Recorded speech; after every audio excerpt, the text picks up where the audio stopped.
누군가가 여러분에게 마이크를 이렇게 주면서 패션의 완성은 땡땡이다. 뭐라고 답하시겠습니까? 라고 물어보면 여러분들은 무엇이라고 답을 하시겠습니까? 사람마다 생각하는 게 다르겠죠. 오늘 교환 들어가기에다가 그걸 넣어놨습니다. 그래서 잘 생각하셨다가 이따가 순 모임 할 때 좀 나누어 보시면 됩니다. 어제 순장 모임에서도 좀 물어봤었는데요. 각양각색의 이유가 나왔습니다. 사람이 많으면 많은 만큼 패션의 완성은 뭐뭐다 라고 할 때 사람들이 생각하는 게 많이 다르겠죠. 그렇기 때문에 오늘 순 모임 할 때 한번 본인의 생각을 들어가기 질문이니까요. 한번 잘 나누어 보시길 바랍니다. 그러다 보니까요. 궁금해졌어요. 생성형 AI는 무엇이라고 답할까? 라고 해서 패션의 완성은 무엇이 있을까? 5가지로 좀 이유를 알려달라고 물어봤습니다. 그랬더니 이 생성형 AI가 이렇게 얘기합니다. 자, 먼저 제일 중요한 거는 자신감이 있을 때에 내가 입고 있는 이 옷에 대한 확신이 있을 때 그 패션은 더욱더 빛난다 라고 얘기를 했습니다. 자, 두 번째가 스타일입니다. 스타일. 사람마다 우리가 생긴 게 다 똑같지가 않잖아요. 똑같지 않다 보니까 사람마다 갖고 있는 고유한 개성이 있는데 이거를 스타일로서 커버하면 된다라고 합니다. 그래서 자신만의 스타일을 만드는 것이 중요하다라고 했고요. 세 번째로는 핏입니다. 핏. 잘 맞는 옷은 그 사람을 더욱더 돋보이게 하기 때문에 핏이 중요하다라고 했고요. 네 번째는 액세서리입니다. 그냥 다는 것이 아니고 이게 기능적 역할을 넘어서서 어떤 그 사람의 개성을 드러낼 수가 있기 때문에 액세서리도 사용하면 좋다라고 얘기했고요. 마지막 5번째, 컬러 조화입니다. 컬러, 색감의 조화가 이루어질 때 전체적인 룩을 더욱더 돋보이게 할 수 있기 때문에 계절과 상황에 맞게 입는 것이 중요하다라고 생성형 AI님께서 대답을 해주셨습니다. 자, 그러면 여기서 5가지가 나왔죠. 자신감, 스타일, 핏, 액세서리, 컬러. 여러분들이 생각한 것 중에 이 5가지 안에 있습니까? 혹시? 이따가 잘 나누어 주시면 됩니다. 자, 이처럼 패션이 무엇이다 라고 할 때 견해는 굉장히 다양합니다. 그리고 뭔가 이렇게 옷을 좀 잘 입었다 라고 하면 그 사람에게 시선이 한 번 더 가잖아요. 지나가다가도 저 옷 뭐지? 저렇게 입은 거 뭐지? 이런 식으로 한 번 더 눈길이 가게 됩니다. 그러면 여기서 이제 질문을 해보는 거죠. 그리스도인의 패션의 완성은 무엇일까? 그냥 옷 입는 거 외에 무엇을 더 해볼 수 있을까? 라고 하는 질문을 여기서 던져볼 수가 있을 것 같습니다. 그래서 오늘 바울은 그리스도인의 패션의 완성은 아까 전에 생성형 AI가 얘기한 5가지 중에 하나가 아니라 삶이다 라고 바울은 얘기를 합니다. 이것이 필요하다라고 하는 거죠. 마지막 퍼즐 조각, 패션을 갖추고 마지막에 완성시킬 수 있는 퍼즐 조각이 삶이다라고 오늘 바울은 얘기합니다. 그러면 왜 그렇게 말하고 있는지 오늘 본문을 통해서 우리가 좀 보도록 할게요. 자, 우리가 1장에서 2장까지 오면서 골로새서를 쭉 살펴보면서 정리를 했습니다.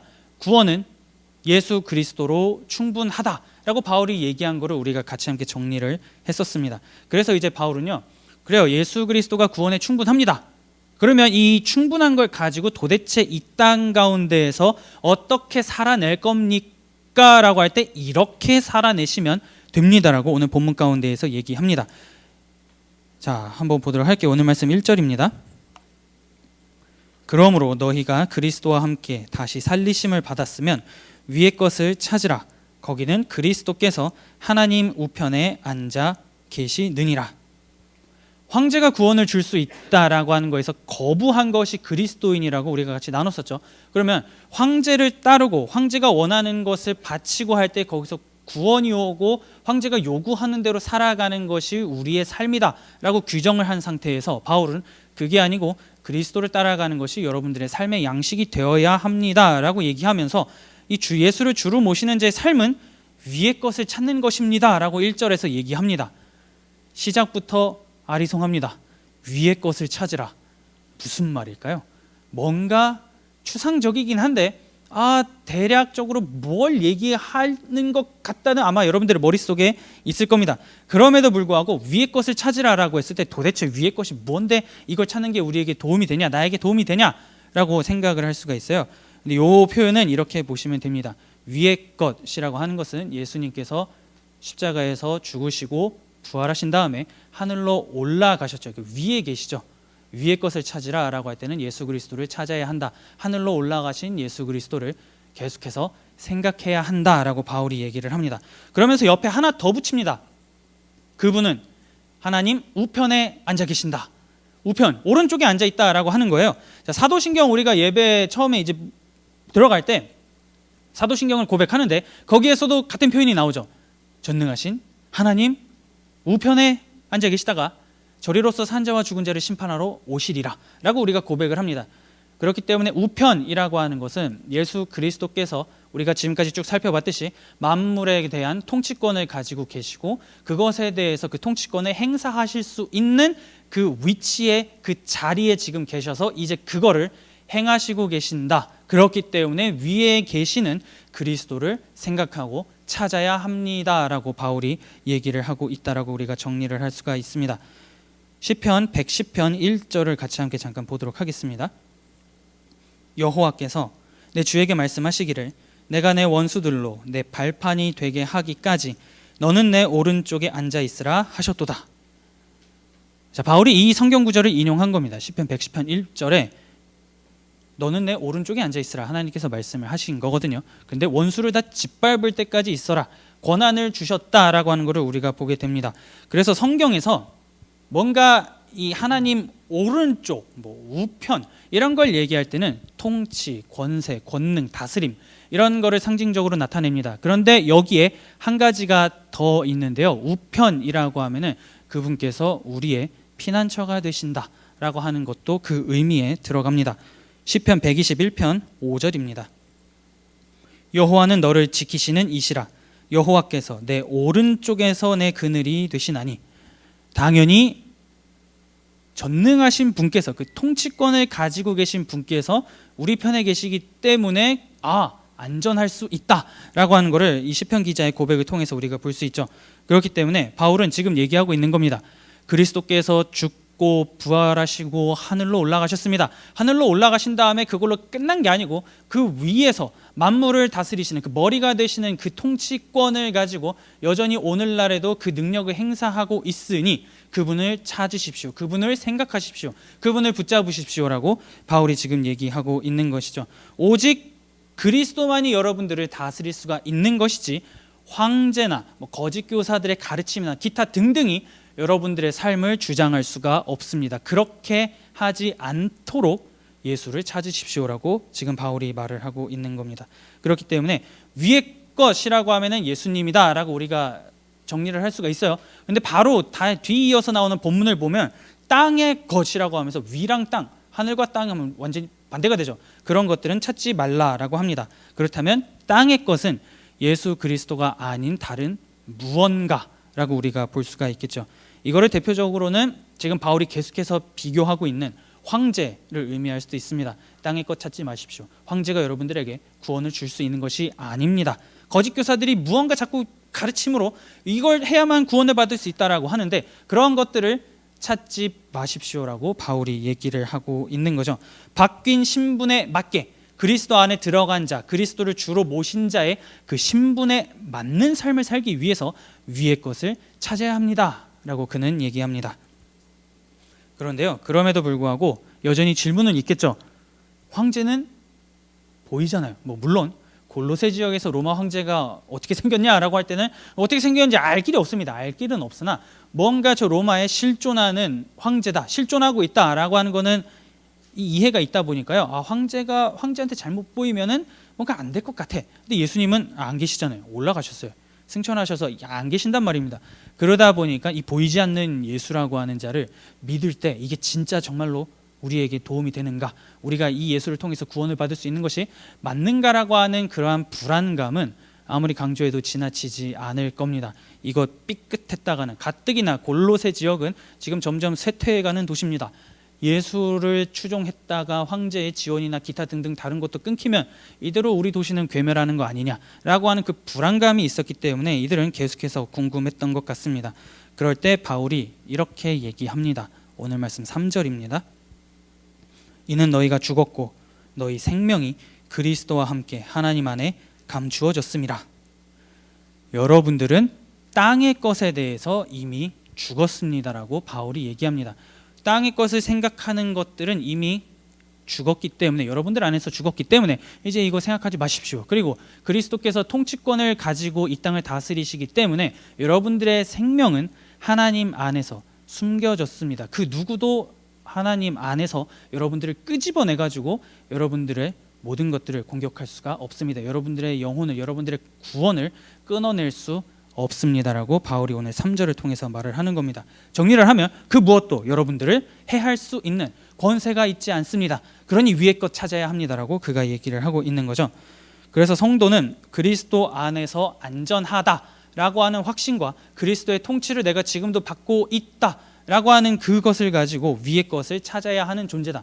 계속해서 그리스도의 통치가 무엇일까? 그리스도께서 나를 다스린다라고 하는 것이 무엇일까?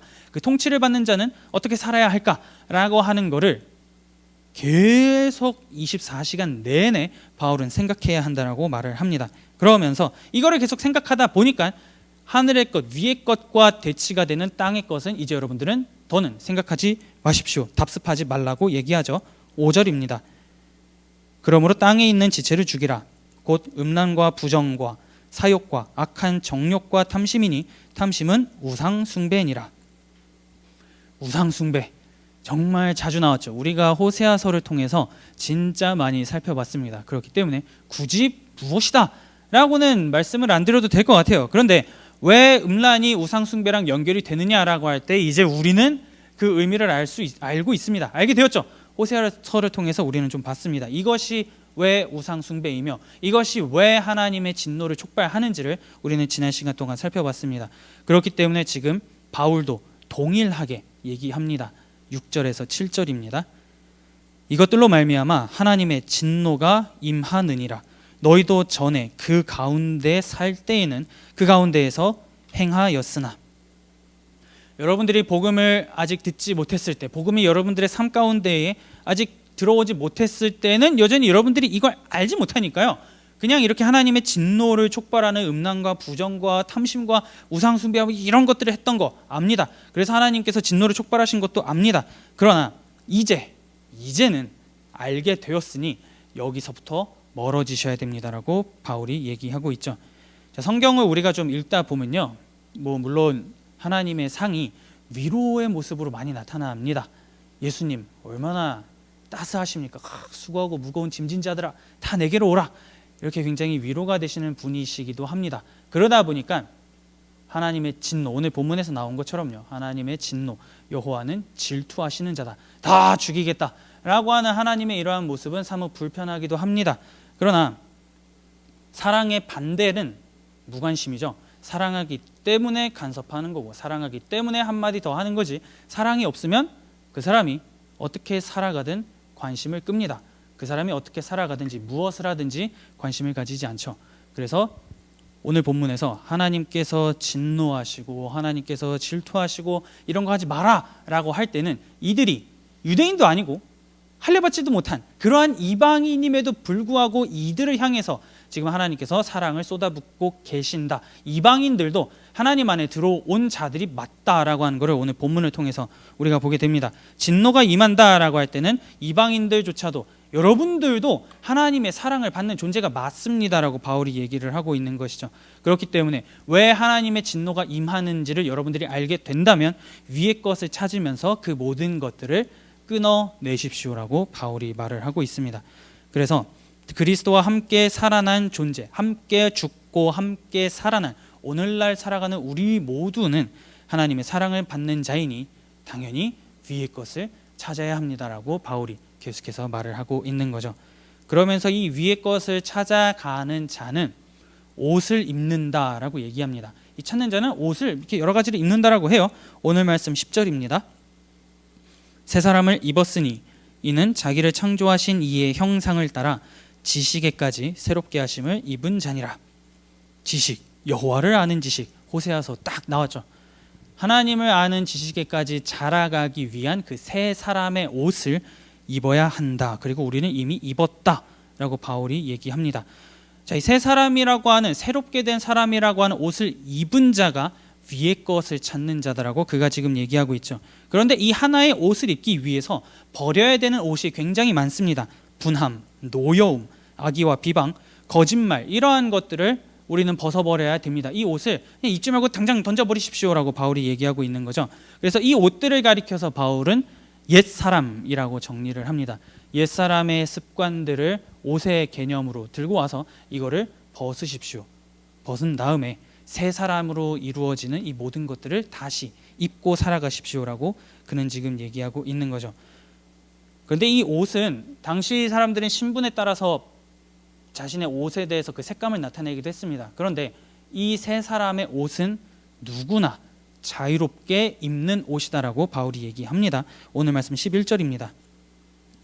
거기에는 헬라인이나 유대인이나 할레파나 무할레파나 야만인이나 스구디아인이나 종이나 자유인이 차별이 있을 수 없나니 오직 그리스도는 만유시요 만유 안에 계시니라. 이 당시의 사람들은 옷의 색감에 대해서 저 사람이 귀족이다, 왕족이다, 부자다, 아니다 이런 거를 좀 구분을 했습니다. 그러면 내가 신분이 좀 있는 사람은 당연히 밖에 나가가지고 내 신분을 막 드러내고 싶을 거 아니에요. 굳이 종이 입는 옷을 입고 나가진 않을 거잖아요.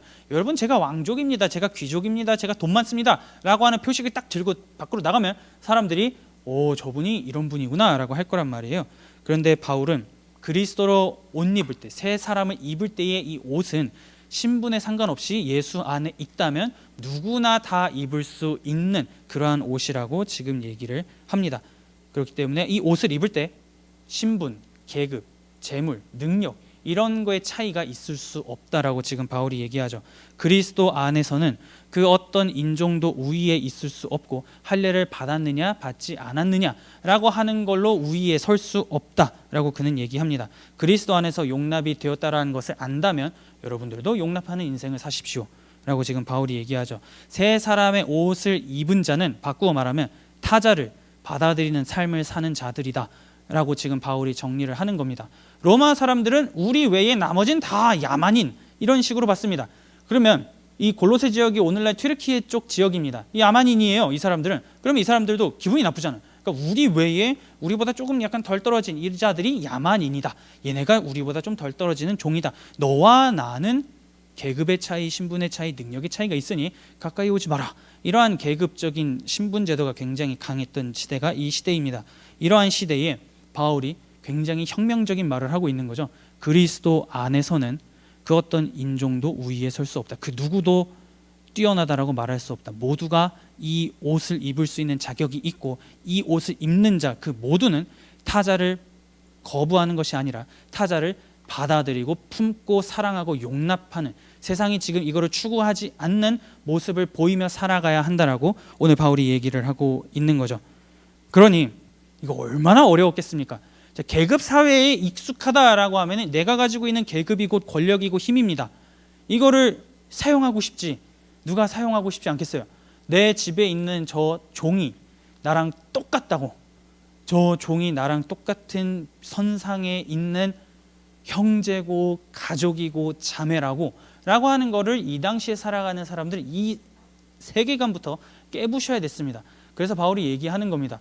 그리스도로 옷을 입었기 때문에 여러분들은 이거 깨야 합니다. 하나님이라고 하는 절대적인 타자가 여러분들에게 와가지고 여러분들을 구원하고 여러분들에게 이 옷을 입혔다면 여러분들도 다른 타자를 거부할 이유가 없습니다. 거기에는 그 어떤 핑계도 존재하지 않습니다라고 오늘 11절에서 바울이 얘기를 하는 겁니다.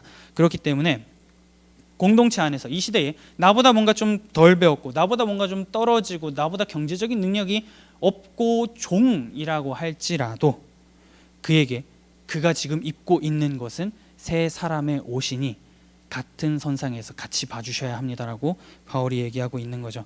이 새 사람의 옷을 입은 자가 할 수 있는 걸맞는 행동은 타자를 품는 삶입니다라고 그가 얘기합니다. 그래서 그 행동은 구체적으로 12절에서 14절에 이렇게 기록되어 있습니다.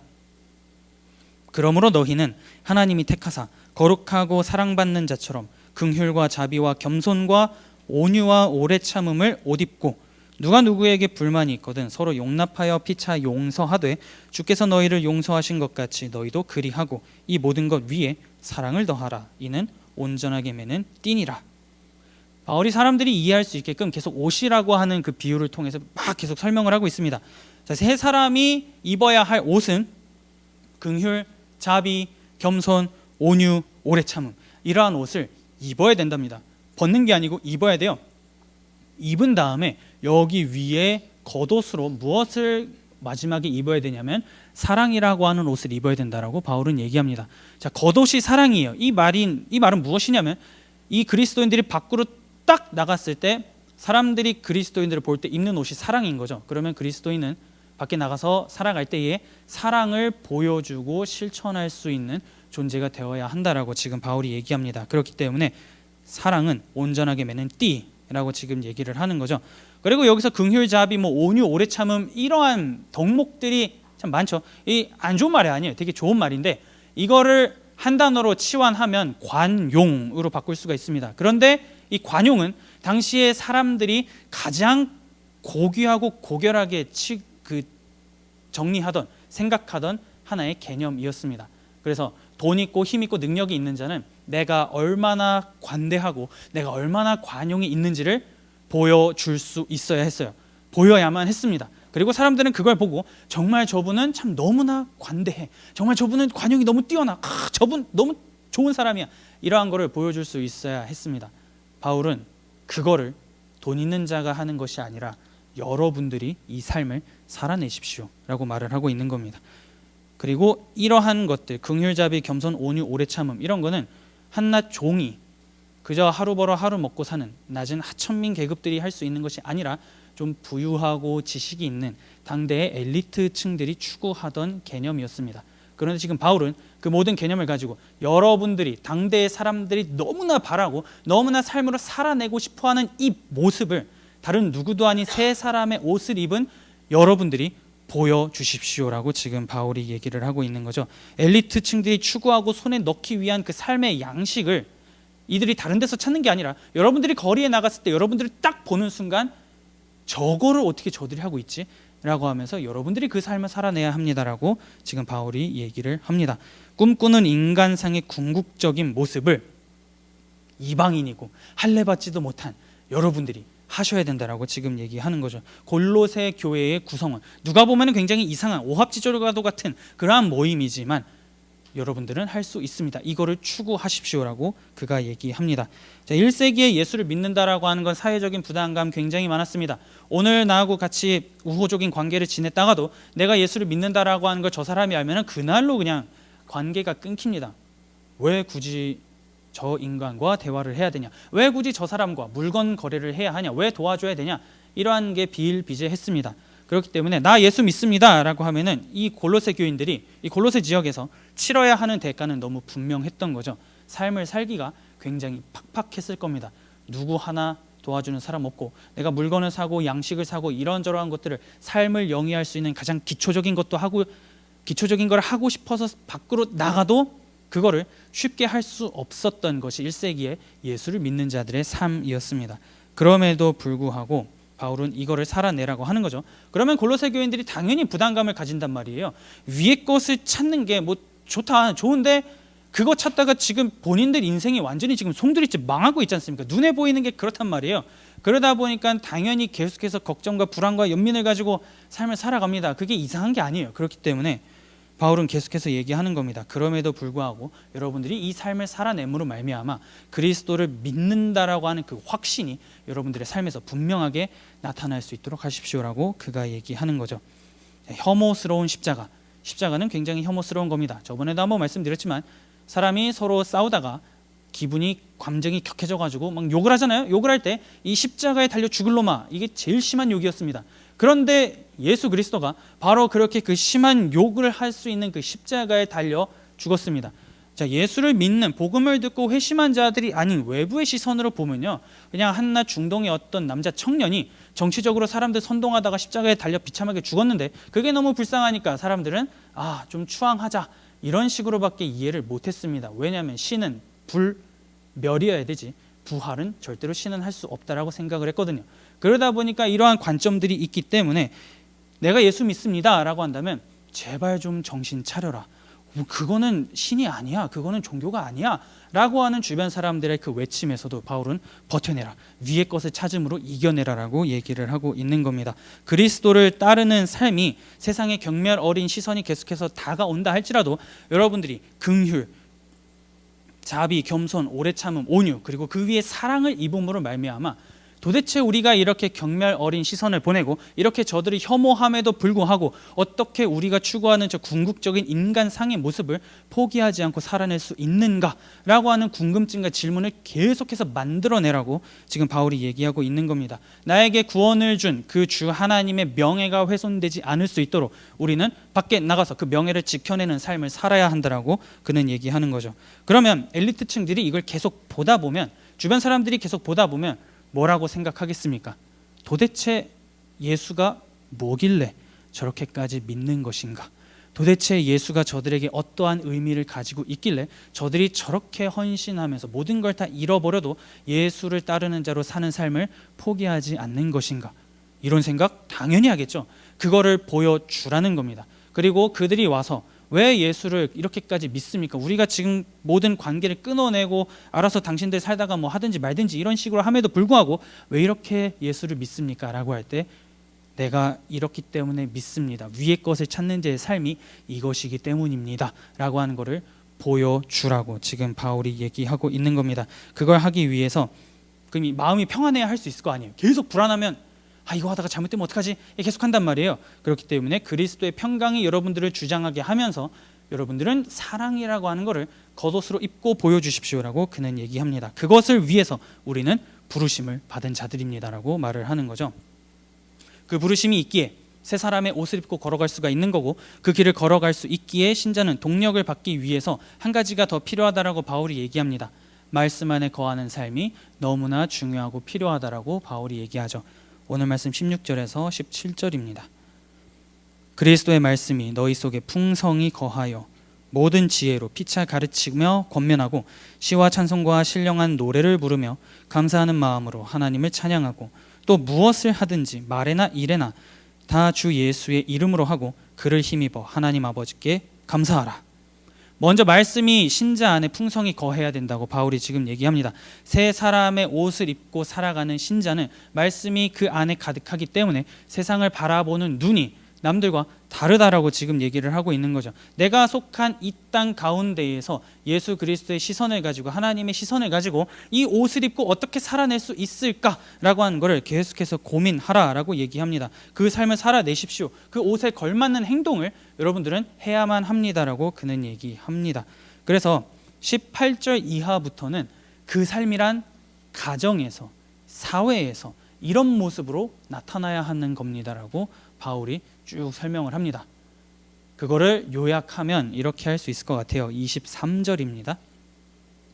무슨 일을 하든지 마음을 다하여 주께 하듯 하고 사람에게 하듯 하지 말라. 위의 것을 찾는 자다운, 새 사람의 옷을 입은 자다운 품위와 품격에 걸맞는 그 삶을 살아가십시오라고 지금 바울이 얘기하고 있는 거죠. 그렇기 때문에 오늘 우리도 마찬가지입니다. 우리도 이 땅에서 그리스도인으로 살아갑니다. 예수 그리스도와 함께 죽고 같이 살아난 존재가 오늘을 살아가는 우리들입니다. 우리가 입고 있는 옷은 무엇입니까? 여러분들은 어떠한 옷을 입고 있습니까? 바울이 벗어버리라 라고 하는 옛사람의 옷을 아직도 이거 계속 난 입고 있어야 됩니다 라고 하면서 끌어안고 있습니까? 아니면 새 사람의 옷을 입고 살아 나아가기 위해서 고군분투하고 계십니까?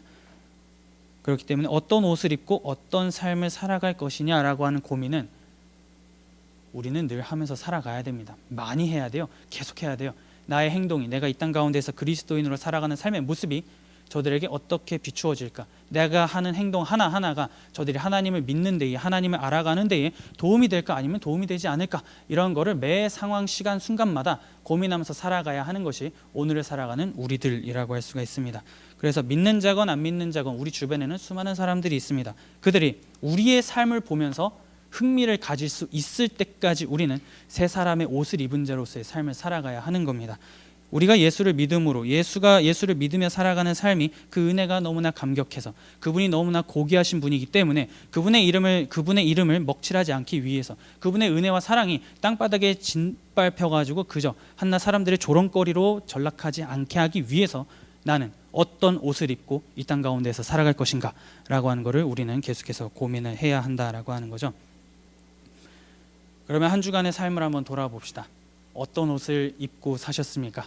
물론 옛사람의 옷을 완벽히 벗어내는 것은 죽기 전까지 불가능합니다. 이거 계속 입어요. 계속 입는데 입고 벗고는 환복은 계속할 수 있잖아요. 그러면 지난 한 주간 우리가 옛사람의 옷을 입고 살았다면 이번 한 주는 다시 결심하는 거죠. 어떻게 해서든지 새 사람의 옷을 입고 살아가 보겠습니다라고 우리는 결단을 해볼 수가 있습니다. 그리고 새 사람의 옷을 입고 살아내었다라고 한다면 주님, 이렇게 입고 살아가는 것이 이러한 기쁨이 있고 이러한 은혜가 있으니 이 길에서 떠나지 않게 해주십시오라고 하면서 새 사람의 옷을 붙잡고 살아가는 것이 오늘 우리에게 필요하겠죠.